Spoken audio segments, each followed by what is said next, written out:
Hello everyone, today we're going to walk you through how to apply for a Bank Norwegian credit card online. So it's a quick and easy process and you can do it all from the comfort of your home. So first, open up your browser and go to the Bank Norwegian website. So once you're here, you then have to navigate to the credit card section. I really hope I pronounced that right. If not, it's going to be on screen.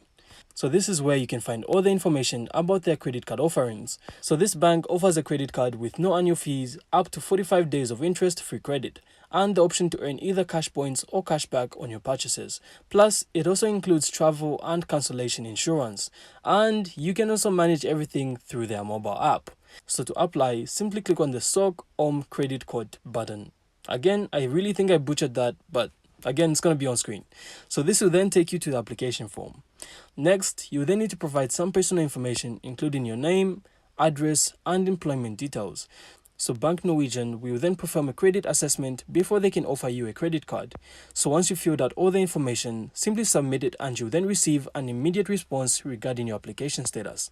And that's it. So it's as easy as that. I really hope you found this insightful, and if you did, make sure to leave a like and of course subscribe. Then we'll see you on the next one.